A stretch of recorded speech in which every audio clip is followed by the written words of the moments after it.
When I will call upon Kenyans kwamba we are marching to State House, they should be ready and they should not pull back and they should not be afraid.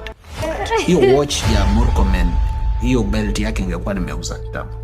There will be a public auction for recovered items, recovered proceeds of corruption. Ungekuwa na auction, like a museum, where you come and find Oscar Sudi's watch.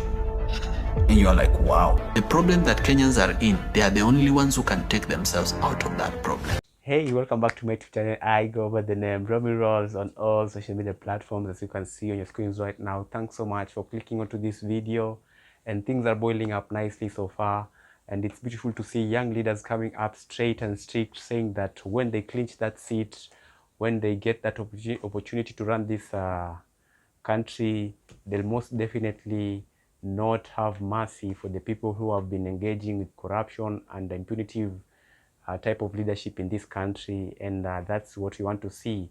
You've just heard that Morara Kebaso won't be joking, just in case he finds that opportunity to run this country, that for those who have indulged in corruption will most definitely end up in prison, and that's what we want.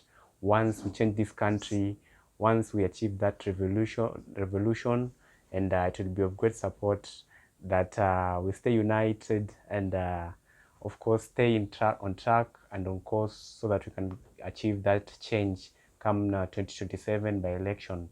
That is so. Guys, what do you think? Should we deal with corrupt leaders mercilessly? Because I think that's one thing that should happen, because these leaders don't have any mercy for the people who they are looting them, who are looting from. So let's go hard on them once we change this country.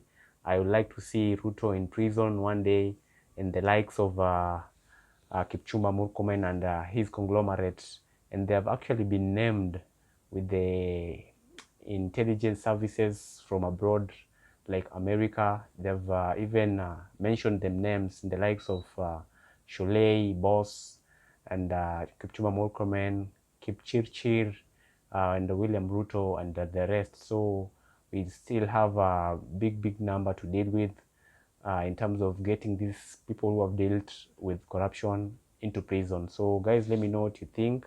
It's high time Kenya stands strong and firm against such leaders, and most importantly, we should get our money back. Once we get a corrupt leader and get where he or she had hide the money on the offshore accounts or in assets, we should retrieve the assets and the money to the consolidated account, so that the money can work in terms of development for this country.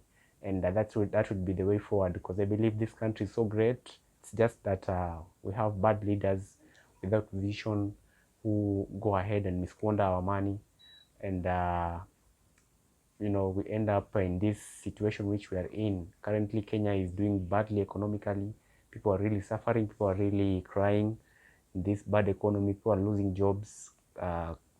Companies are closing up, and that means that you know, people will be losing their daily bread, and their ways of living, the standard of living will reduce, and it's so painful. It's so you know, sometimes I even wonder, I even lack words to explain this, because you know, it's so unfortunate that some few people get the chance to change this country in terms of policies, but for them, they just think about themselves in terms of just being greedy and taking care of themselves and their family, and letting the Kenyan people at large suffer in poverty. And this is what we always say, it's planned poverty. We say it's planned poverty because you know, they go to the offices, and instead of them making policies that will help the Kenyan people at large grow big and better, you know, and boosting the industrial sector of this country, for them, they just think of themselves. And you know, that's why I always say this demand side economics doesn't help. We should endorse the supply side economy, so that we can change this country to be an industrialized country where we produce. We don't just consume. In this country, it's like a dumping site. The countries which produce things throw their things or send their things in this country. They dump their things in this country so that we struggle in selling those poor quality products to our people. Sometimes we even end up hurting ourselves in terms of health wise with these substandard products, which is so unfortunate for them. They just need to corrupt these leaders who are at the cabs, or at the entities which should be checking the standards of these products. They just corrupt them, then they make sure their products get into this country, and it's so unfortunate because they make this country to be a dumping site, and it makes our country to be a consuming country instead of being a producing country. I believe if we change this country to be a producing country, we shall see a huge growth in this country. We shall reduce the number, the population. For example, in this Nairobi, we are overpopulated in Nairobi. I believe if we change this country to be an industrialized country, we shall open the country up, and people shall move where these industries are, and it will be beautiful to see, because I believe in terms of the northern part of this country, the eastern part of this country is not really opened in terms of industries. So when you set up these industries over there, people shall move to these companies for these lucrative jobs, and people will discongest Nairobi, and the slums will start going down, because people will be opting to go where these companies are offering some lucrative jobs for the people, and it will change the living standard, and you'll get to see that we are growing massively. So guys, let me know what you think on the comment section, and I'll really appreciate it. It's high time people stay woke, and for those who are engaging in corruption right now, they might be laughing right now, but the Kenyan people will have the last laugh come the right time, because I believe these leaders, these corrupt leaders, should be in the prisons, and a day will come when we get to witness this. So don't lose hope, stay hopeful. There's light at the end of the tunnel, and successful people look like you. Let me see you on the next one. Drop your opinion in the comment section. Do you support Morara Kebaso's idea of jailing these corrupt leaders once we change this country come 2027, or even earlier, just maybe in a revolution, and see these corrupt leaders in the prisons? Let me know what you think, and I really appreciate. Bye bye, and see you to the next one. Boom.